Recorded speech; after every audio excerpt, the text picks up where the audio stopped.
유다 주변 나라들에 대한 예언이 계속되고 있습니다.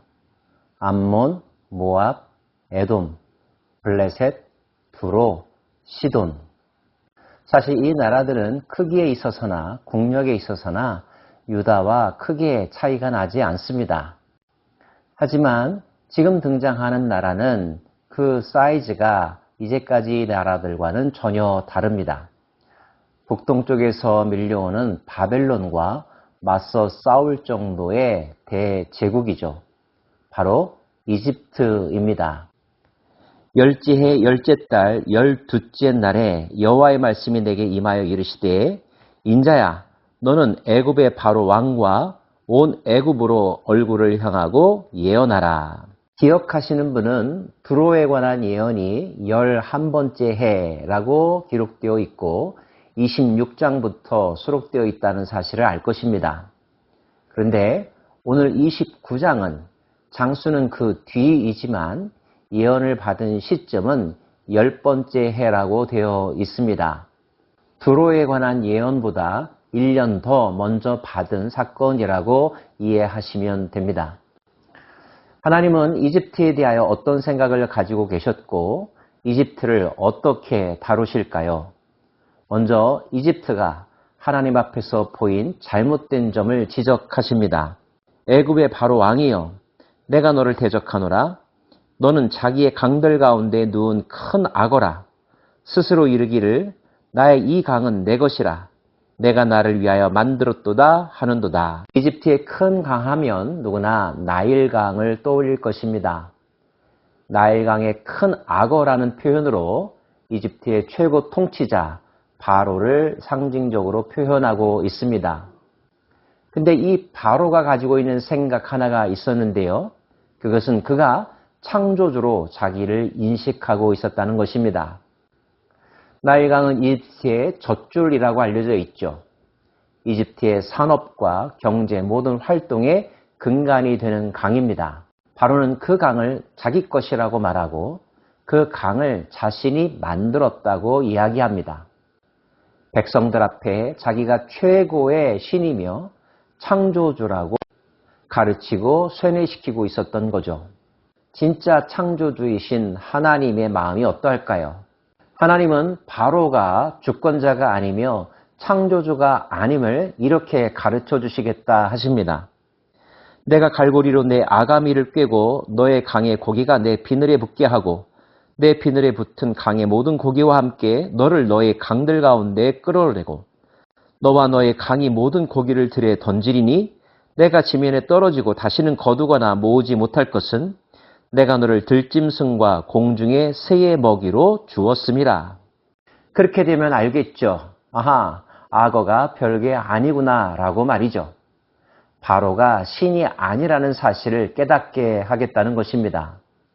덧붙여서요. 내가 너와 내 강들을 쳐서 곧 사막이 되게 하리니 그 가운데로 사람의 발도 지나가지 아니하며 짐승의 발도 지나가지 아니하고 거주하는 사람이 없이 40년이 지날지라.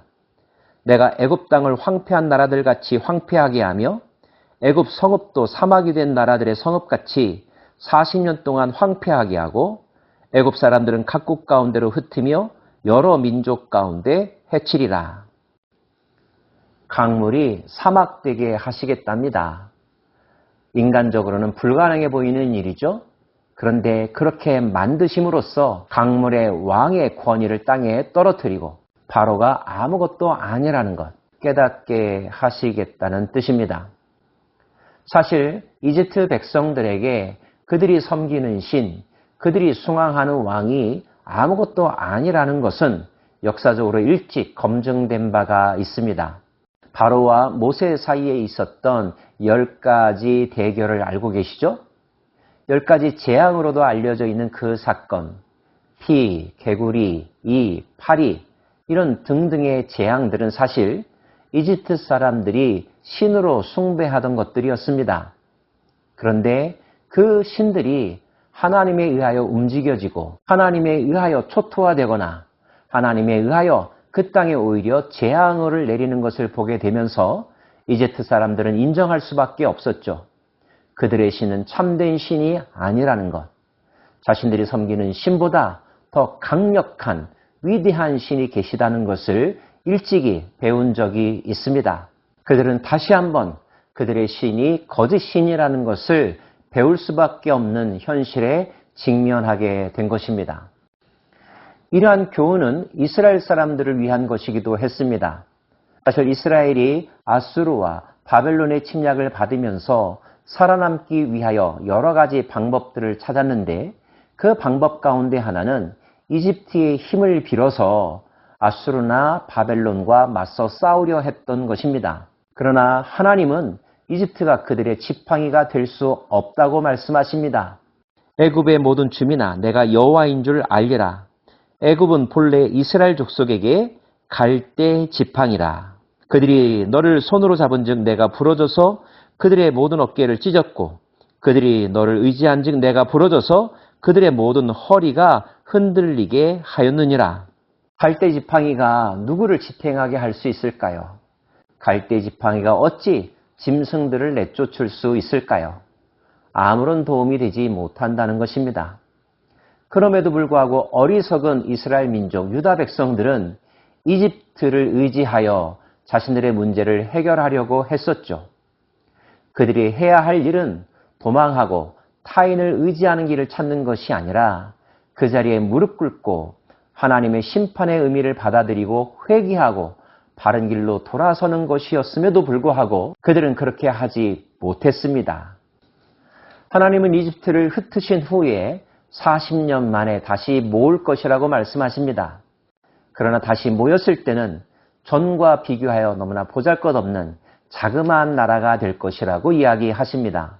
그들이 다시는 이스라엘 족속의 의지가 되지 못할 것이요 이스라엘 족속은 돌이켜 그들을 바라보지 아니하므로 그 죄악이 기억되지 아니하리니 내가 여호와인 줄을 그들이 알리라 하셨다 하라.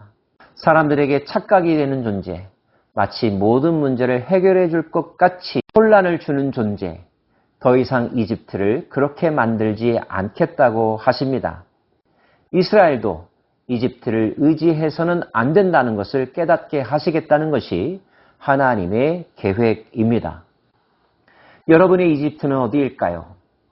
여러분이 의지하는 그 대상은 진정 의지할 만한 강력한 반석이며 지팡이입니까?